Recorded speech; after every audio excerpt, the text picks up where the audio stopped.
So it's 2023, I want to have a kid, and I want to keep my job, right? My responsibilities are at a conflict as I try to split my time between my family and my career.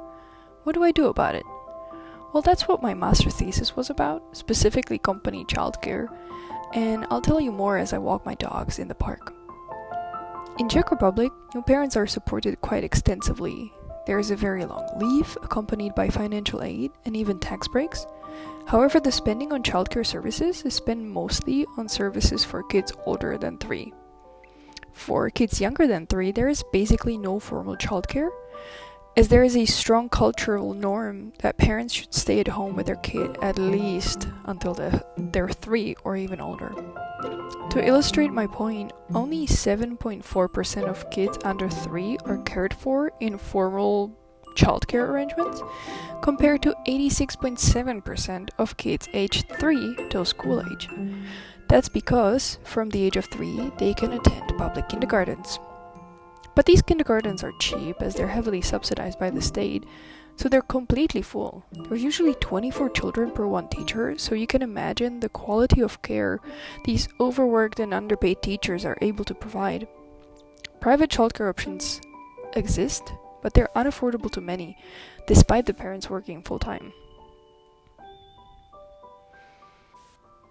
Speaking of work, the Czech state mandates a job be protected for 3 years from childbirth, so at the 3rd birthday of the child, unless the parent wants to quit and lose their job, they will put the kid in a public kindergarten and go back to work full-time. So this is an expression of need rather than preference, as currently Czech families need 2 incomes to get by. And besides receiving income and reducing the risk of poverty, a job also allows the parent to perform multiple roles in their life, plus the child benefits from the socializing environment in formal care. So if I have a kid, and I need a job, and I want to have a job, but the public childcare services are full and not up to my standard, yet private childcare is still unaffordable to me, what do I do? This is where the employer steps in and bridges the gap between the parents' demand and the state supply. Czech employers much prefer full-time working arrangements, as part-time is quite uncommon and the working hours are quite rigid. Therefore, it's in their interest to provide care for the full working day and week, and ideally as soon as possible after childbirth. And that's company childcare.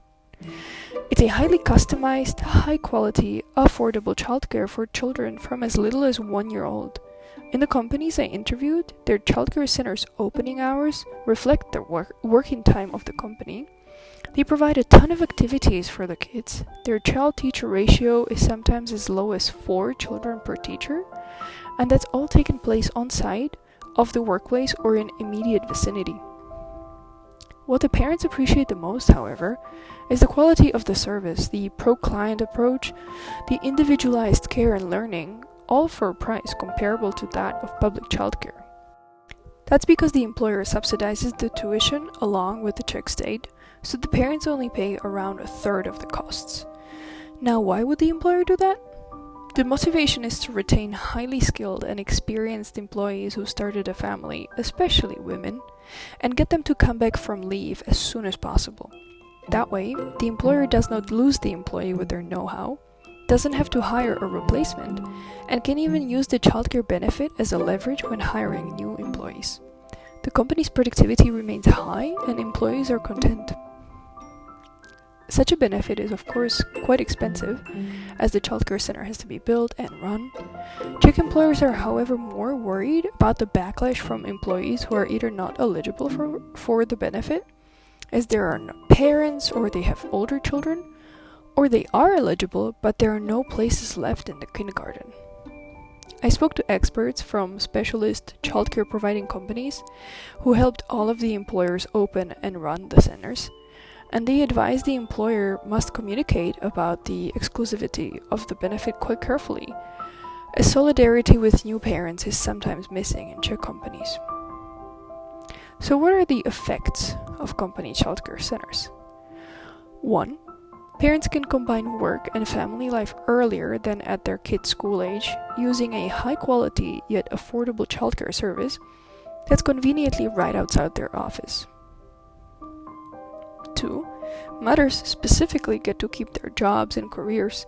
The employment rate of Czech mothers of children under 12 is 30 percentage points lower than that of child-free women, plus the interruption in their work life reduces their pensions and career progression. 3. Employers become more competitive on the job market, get to keep their best employees, and can build a whole brand around their being family-friendly and modern. 4. By doing so, the employers help dismantle the cultural norms about children needing to stay at home with parents for years. And so where do we go from here? Well, we can put pressure on employers to open more company centers and combine them with part-time work arrangements to ease the transition from parental leave to full-time jobs. We can put pressure on the Czech state to provide public childcare for the under 3s, as it is clearly possible. And lastly, we can continue to examine whether childcare is something private or should be a collective effort. Currently, the research is heavily focused on mothers, as if the responsibility to provide care was solely theirs, and thus they needed help balancing employment and care work. By changing the way we talk about the company benefit, we might be able to get fathers into the conversation and even increase solidarity among non-parent coworkers once they are aware of the benefits of company childcare to them all. Anyway, thanks for paying attention. Meda and Madla say hi.